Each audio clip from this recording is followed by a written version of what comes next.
আজকের গল্প ethical hacker.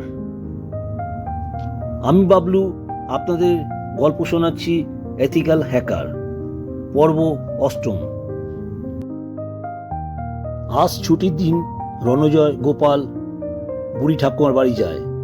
বুড়ি ঠাকুমা রণজয়কে দেখে খুশি হয়, বলে ঘরে বস। সঙ্গে এক গ্লাস দুধ নিয়ে আসে, বলে এটা খেয়ে নে। গোপাল বলে ঠাকুমা আমাকে। ঠাকুমা বাকি কথাটা না শুনেই বলে মুখ পোড়া নবাবপুত্তুর, যা রান্নাঘরে রাখা আছে, আর খাওয়া হয়ে গেলে বাগান থেকে বড় দেখে একটা কচু তুলে আন। সঞ্জয় বলে ঠাকুমা গোপাল বলছিল হাটের মধ্যে তোমার অনেকটা জমি আছে। বুড়ি ঠাকুমা বলে ওইখানে 3টে জমি আছে। সঞ্জয় বলে গোপাল এটা বলতে পারবে। বুড়ি ঠাকুমা ডাক দেয়, এই মুখ পোড়া এখানে আয়, হাটের কোন জমিটার কথা রণ বলছে। গোপাল বলে যে জমিটা তেঁতুল গাছ আছে। বুড়ি ঠাকুমা রণজয়কে বলে তা কি করবি? রণজয় বলে জমিটা কিনবো। কত দাম হবে? বুড়ি ঠাকুমা বলে তোর কোন কাজে লাগবে শুনি। রণজয় বলে ভাবছিলাম গোপালের বাবাকে একটা দোকান করে দেব। বুড়ি ঠাকুমা এবার জোরে জোরে হাসে। হাসতে হাসতে বলে নিজের জমি নিজেকে টাকা দিয়ে কিভাবে কেনা যায়? মুখ পোড়া আমার জমি মালিক তুই, তুই যা করবি করগে। আমি এতদিন এসব দেখতাম, এখন তুই দেখাশোনা করবি। আমি আর কতদিন বাঁচব, এখন তুই দায়িত্ব নে। রণজয় চোখটা ছলছল করে ওঠে, বলে ঠাকুমা এসব কথা বলবে না। আমার নিজের বলতে তুমি, মা আর গোপাল, বাবার খোঁজ নেই। রণজয়ের চোখে জল দেখে বুড়ি ঠাকুমা রণজয়কে জড়িয়ে ধরে বলে ঠিক আছে রণ, আজ থেকে এসব বাজে কথা বলবো না। বুড়ি ঠাকুমা বলে আমিও চাই গোবিন্দ ওর জন্য একটা কিছু কর।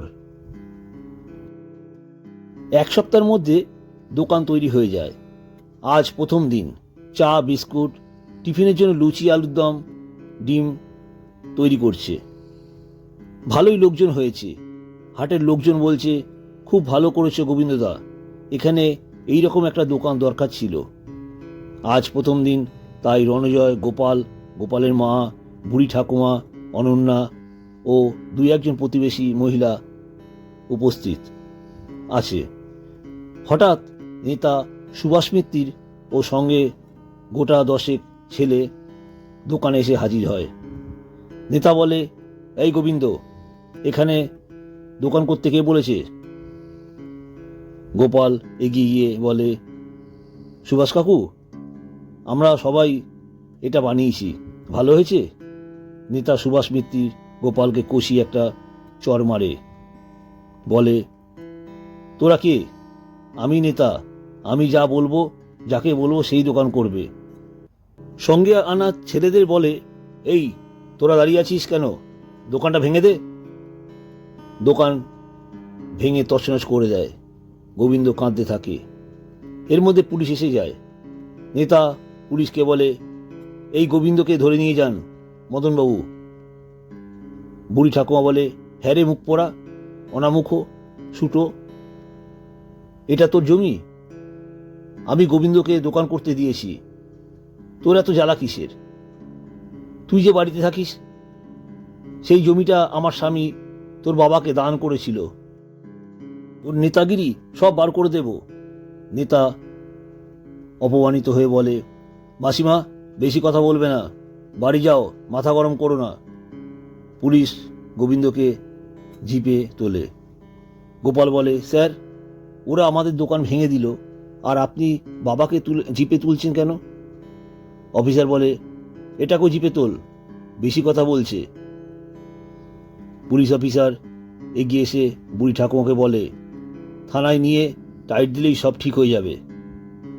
আপনাকে বুড়ি মানুষ বলে ছেড়ে দিলাম, এতক্ষণ রণজয় চুপ করে দেখছিল। এবার এগিয়ে এসে পুলিশ অফিসারকে বলে, আপনার নামটা কি অফিসার? অফিসার বলে, এই ছোকরা, তুমি থানায় যেতে চাইছো? হাটের লোকজন অনেক জমা হয়ে যায়। রণজয় গোপালকে বলে, ফোনটা তোর কাছে আছে না? কষ্ট করে একবার ফোন কর। গোপাল ফোন করে ডিএসপি অনুরাগ চক্রবর্তীকে।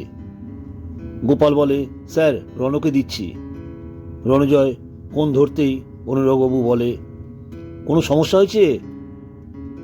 রণজয় ব্যাপারটা বলে। রণজয় আরও বলে, স্যার, একটা ব্যাপারে আমি কষ্ট পেয়েছি।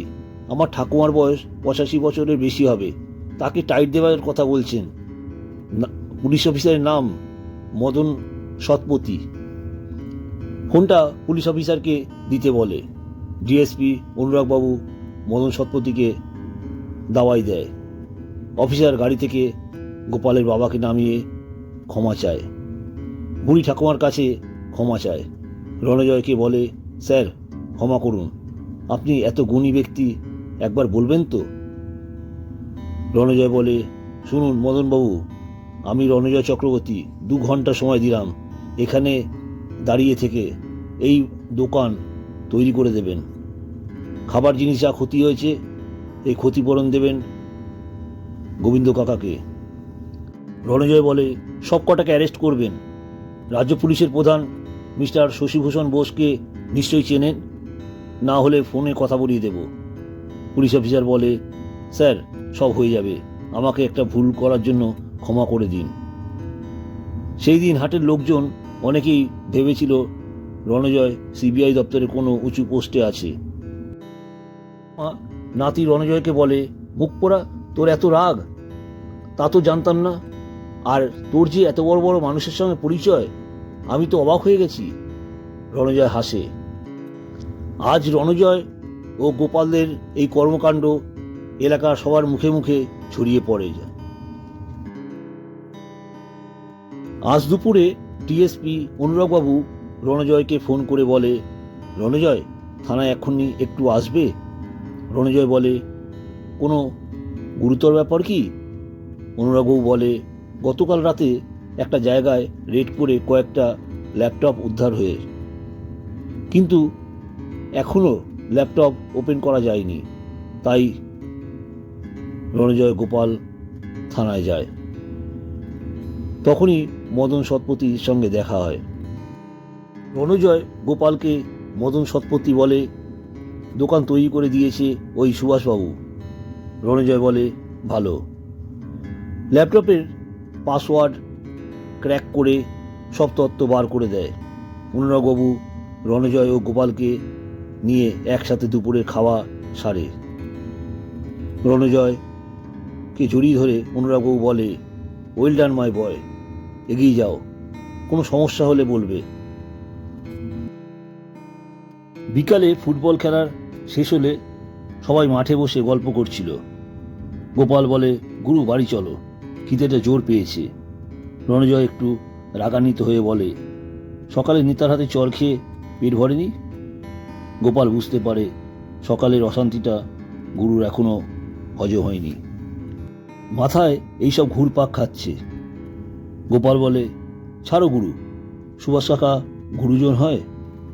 রণজয় বলে, বিনা দোষে চর মারবে, তুই ছেড়ে দিতে পারিস, কিন্তু চর মারার আওয়াজটা আমার কানের ভেতরে ঘুরছে, আর তোর গালে ব্যথাটা আমার বুকের ভেতরে পিন ফোটাচ্ছে। ঠাকুমাকে কি ভাষায় অপমান করেছে, এই জবাব আমি না দিতে পারলে আমার নামে কুকুর পুষব। রণজয়, গোপাল, শশাঙ্ক নিজেদের বাড়ির দিকে রওনা দেয়। সন্ধ্যায় বুড়ি ঠাকুমার বাড়ির কোচিং শুরু হয়ে গেছে। বুড়ি ঠাকুমার বাড়ির পাঁচিলে একটা পোস্টার মারা, লেখাটা রণজয়ের চোখে পড়ে, আসন্ন পৌরসভা নির্বাচনে 3 নম্বর ওয়ার্ডের প্রার্থী, দরদি নেতা, সবার কাছের মানুষ শ্রী সুভাষ মিত্রি ওরফে সুটোদাকে এই চিহ্নে ভোট দিয়ে পুনরায় জয়ী করুন। রণজয় দাঁড়িয়ে দাঁড়িয়ে লেখাটা পড়ল। রণজয় শশাঙ্ককে জিজ্ঞাসা করে, দেবকাকুকে কি ঘরে পাওয়া যাবে? শশাঙ্ক বলে, হ্যাঁ, বাবা ঘরে আছে। রণজয় বলে, তোদের বাড়ি যাব, চল। দেবনারায়ণবাবুদের বাড়িতে পৌঁছাতেই দেবনারায়ণবাবুর স্ত্রী ও মেয়ে তনুশ্রী প্লেটে করে লুচি, আলুর দম, মিষ্টি খেতে দেয়। গোপাল খাওয়া শুরু করে দেয়। রণজয়কে খেতে বললে রণজয় বলে, একটা দরকারি কথা দেবকাকুর সঙ্গে আছে। দেবনারায়ণবাবু বলে, ক্লাবে কিছু কিনতে হবে? কত টাকা দিতে হবে বল, দিয়ে দিচ্ছি। রণজয় বলে, টাকা লাগবে না কাকু, পৌরসভার ভোট হতে প্রায় 2 মাস বাকি। সুভাষ মিত্তির বিপক্ষে তোমাকে দাঁড় করাবো, তুমি কি রাজি? দেবনারায়ণবাবু আকাশ থেকে পড়ার মতন করে লাফিয়ে ওঠে, বলে, তা কি করে সম্ভব? আমি আর সুভাষ একই দল করি, এই এলাকায় দলের প্রার্থী ঘোষণা হয়ে গেছে। রণজয় বলে, কাকু তুমি নির্দল প্রার্থী হয়ে দাঁড়াবে, জিতার পর তোমার পছন্দের পার্টিতে চলে যাবে, তাতে তোমার ইমেজও ভালো থাকবে, এই এলাকার মানুষ তোমাকে ভালোবাসে। আজ হাটের ঘটনার জানো, আজ গোপালের গায়ে হাত তুলে সুভাষ মিত্তি আমাকে অপমান করেছে, ঠাকুমাকে অপমান করেছে, কালকে শশাঙ্ক কিছু বলবে, কি করতে পারি তা জানে না। আর জেতার ব্যাপারে তুমি নিশ্চিত থাকো। অবশ্য কাকু, তুমি না দাঁড়ালে আমি ঠাকুমাকে দাঁড় করাবো, কালকে আমাকে ফাইনাল বলবে। অনুযায়ী গোপাল চলে যাওয়ার পর দেবনারায়ণবাবু সবাইকে বলে, দেখো গোপালের ভাগ্য কত ভালো, রণজয়ের মতন এত দায়িত্ববান বন্ধু পেয়েছে। আজকাল এরকম বন্ধু পাওয়া যায় না, এই ছেলেটার এত গুণ তোমরা ভাবতে পারবে না। দেবনারায়ণবাবু বুঝতে একটু দেরি করলেও এটা নিশ্চিত হয়, আজকের এই সিদ্ধান্তের উপর দেবনারায়ণ রায় চৌধুরীর ভবিষ্যৎ। দেবনারায়ণবাবু আজ ভোর হতেই বাড়ি থেকে বার হয়ে যায়, নির্দল প্রার্থীর পদে দাঁড়ানোর জন্য পাকাপাকি ব্যবস্থা করে। রণজয়ের বাড়িতে গিয়ে খবরটা দেয়। রণজয় কিছু কাগজপত্র বার করে বলে, কাকু পোস্টারগুলো এইভাবে লেখা হবে, 5000 লিফলেট ছাপাতে হবে। অনন্যা ছেলেকে বলে, রণ এইসব ব্যাপারে কোনো অশান্তি হবে না তো? রণজয় বলে, মা বাবা কোনোদিন কোনো অশান্তিতে থাকতো না, তাই আমাদের এত কষ্ট, কিন্তু তোমার ছেলের সঙ্গে যে শত্রুতা করবে তার রাজনৈতিক কেরিয়ার শেষ হয়ে যাবে। রণজয় বলে, দেবকাকু একটা সত্য কথা বলো, তোমার হিমঘরে আলু কত বস্তা যা খাতায় লেখা নেই? দেবনারায়ণবাবু বলে, তা প্রায় 300 বস্তা হবে। রণজয় বলে, আজই বাড়ি গিয়ে এই 300 বস্তা আলুর আমাদের ঠাকুমার স্কুলের নামে একটা দানপত্র করে দেবে, কয়েকদিনের মধ্যেই হিমঘরের পুলিশ রেড করবে।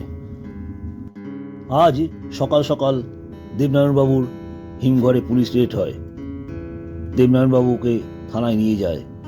এদিকে শশাঙ্ক তনুশ্রী দৌড়াতে হতে রণজয়ের বাড়ি আসে।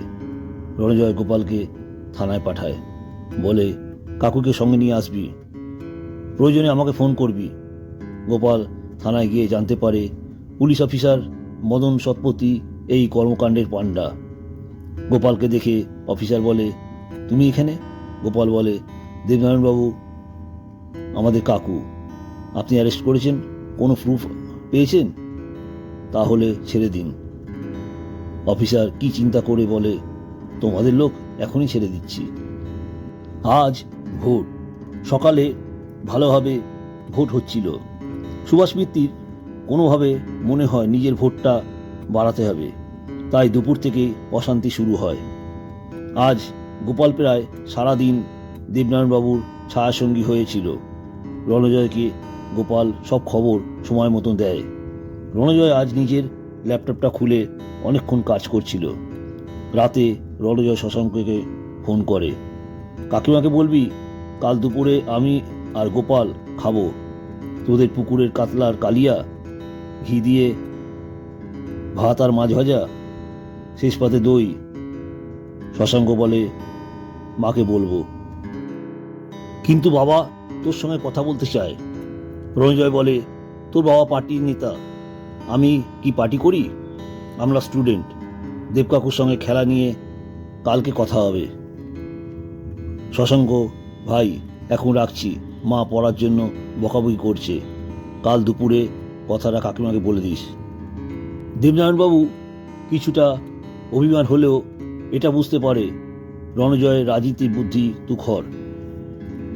পরের দিন দুপুরে রণজয় গোপাল দেবনারায়ণবাবুদের বাড়ি যায়, সঙ্গে ফুলের তোড়া, মিষ্টি। দেবনারায়ণবাবুর হাতে এগুলো দিয়ে রণজয় বলে, 3 নম্বর ওয়ার্ডের কাউন্সিলরকে জেতার জন্য অভিনন্দন জানাই। দেবনারায়ণবাবু বলে, কানের কাছে ভোটের হারার ঘণ্টা বাজছে, আর তুমি জেতার কথা বলছো? রণজয় আস্তে আস্তে দেবনারায়ণবাবুকে বলে, 600টা ভোটে তুমি জিতেছ। গোপাল বলে, কাকু এটা গোপন থাক। এবার দেবনারায়ণবাবু রণজয়কে জড়িয়ে ধরে বলে, সত্যি? আমি বাবলু আপনাদের এতক্ষণ গল্প শোনাচ্ছিলাম।